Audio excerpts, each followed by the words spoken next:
We're just totally emotional creatures.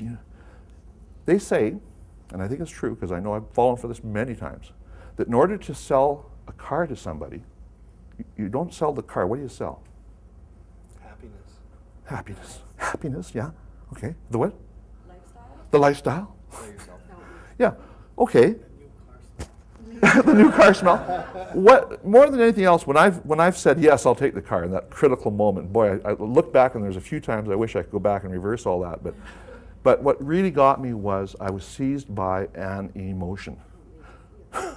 When I bought my timeshare in Mexico, let me tell you, it was not my logical brain that bought that timeshare because that was the stupidest thing I ever did. I lost $20,000 just like that, and I knew it. I knew by the time I walked out the door that I'd been had. They got me. The guy I want to hire is the guy that sold you.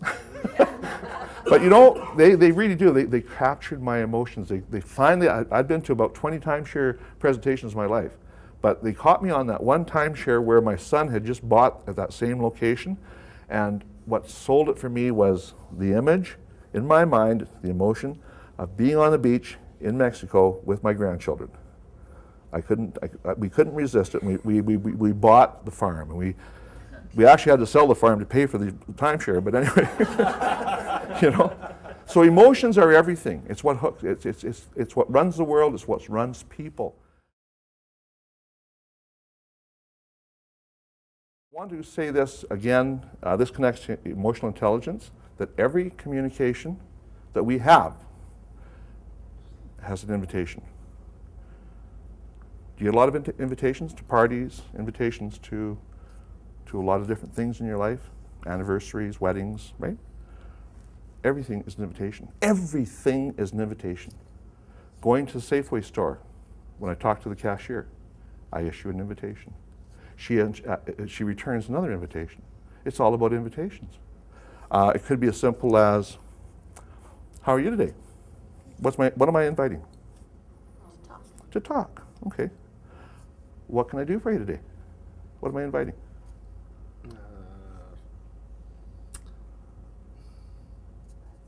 Action. Information. Yeah. Information about what you need. What the hell do you want? What am I inviting? What am I inviting?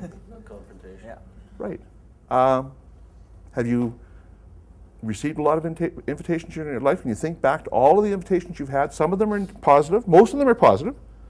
Some of them are kind of passive, not real heavy. You know, there's an invitation there. It might be just an invitation to make room, inviting you to make room so I get on the bus, or, I mean, not all the invitations are important, but every communication is an invitation of some sort, okay? And sometimes we don't think of it that way, but we wonder, people will later wonder, why did I get that kind of reaction? Why did that person react to me the way they did? What were you inviting? Well, I don't know. I just went up and said, you know, I went in there and I just said, I need this. Oh. Where do you keep the such and such? Oh. And they were very cold towards you? Yes, they were. Oh, okay. Well, what did you invite?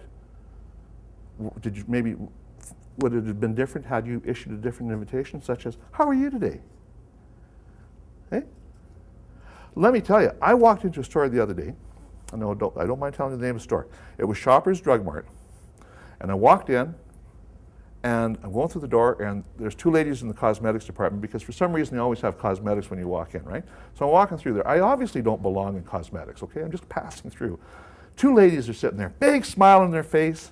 Hi, how are you today? You know, just like as if I'm a customer. I'm going to come and buy from them or something, right? And I just kind of walk by and say, real good, thank you very much. You know, boy, you're very cheerful, you know. I acknowledge them. And then I went shopping, looking in another part of the store, and there's a lady that was on the ground, and she was on her knees, and she was sorting stuff out in the counters, and she looked up at me and she said, hi, how's your day going? I mean, yeah, it's going good, it's going great.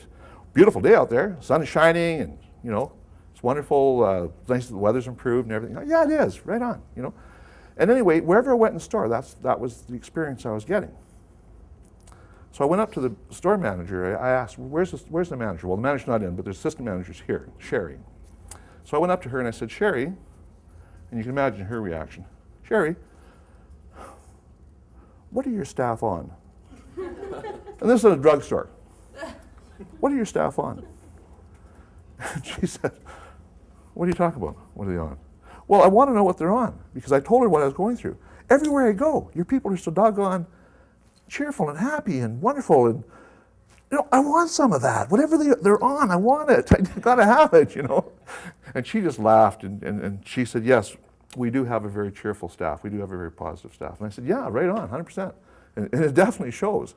Every invitation was so wonderfully positive. It was just unbelievable. How do you capture that? How do you put that into a bottle? Take it back to your workplace. How do you promote that with your family? How do you share that with other people? Well, partly we do that by just issuing good invitations, positive invitations. And I think sometimes it's just a matter, again, of having the emotional intelligence and being aware about the communications, the parts of communication, what's in that communication, the 3 parts, the fact that we issue invitations on an ongoing basis. We're always inviting something. The question is, what are we inviting?